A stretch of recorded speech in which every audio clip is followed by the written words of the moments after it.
Varanasi, halfway down the Ganges, is one of the oldest cities in India and the world.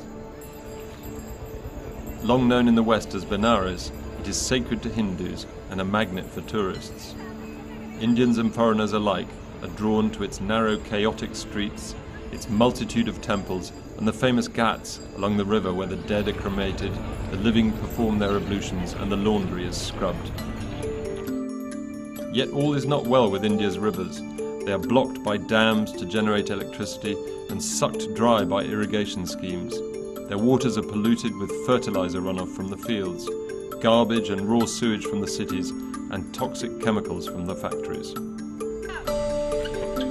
Upstream from Varanasi, some of the tanneries of the industrial city of Kanpur spew a mixture of acids, dyes and heavy metals straight into the Ganges. There is a treatment plant, but it is unable to cope with all the poisonous effluents from the burgeoning leather industry after a doubling of the number of factories in the past 2 decades. And factory owners often find it cheaper and easier simply to dump their waste into the drain.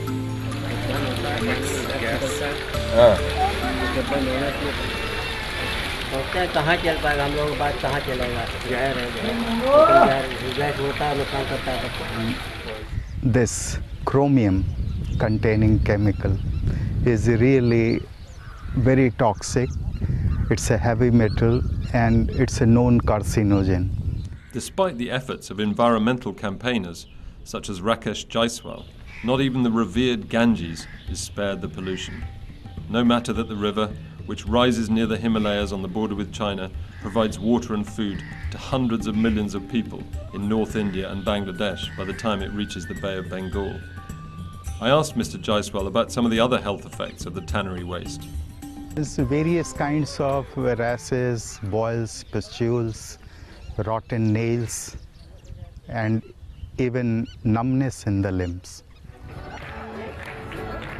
From the source to the mouth of the river, activists are trying to save the Ganges. They include the devotees of an ashram in the Himalayan foothills who have come downstream to Allahabad to celebrate the Kumbh Mela, a Hindu festival at the confluence of the Ganges and Yamuna rivers. The Ganges River flows 2,500 kilometers through 5 states, and the problems are as varied as the people who live on her banks. We begin with problems of hydropower plants, damming, diversions, obstructions, and then we come into problems of pollution, chemical, agricultural, industrial waste, sewage.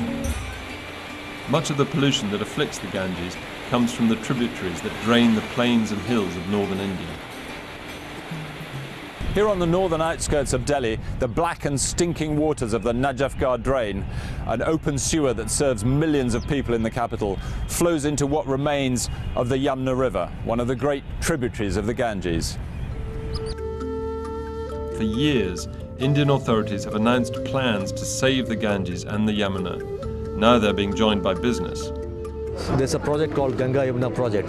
Huge amount of investments is going to happen in the wastewater treatment and recycling systems. And this is an opportunity which is being tapped. In another 5 to 10 years from now, we have several wastewater treatment plants coming across the river Ganges and Yamuna. And every source of water will be identified, treated and recycled. Foreign donors want to help as well. The World Bank is trying to start $1 billion project to help clean up the river. And just to give you an example, this was done in the River Rhine in Europe, which is, of course, a very important river there. It costs about 40 billion euros to get to a sustainable outcome. The Ganges is bigger, has more people, more pollution, so you would not expect cleaning the Ganges to be cheaper than cleaning the Rhine was. Here at the Defence Services Sailing Club in Delhi, people used to go out regularly at weekends in the 1970s. But now the boats are in the sheds and it doesn't look as though they've been used for some time. For all the development projects and the money spent on trying to save them, India's rivers, like the Yamuna here, are still in pretty bad shape. Victor Mallet, Financial Times, Delhi.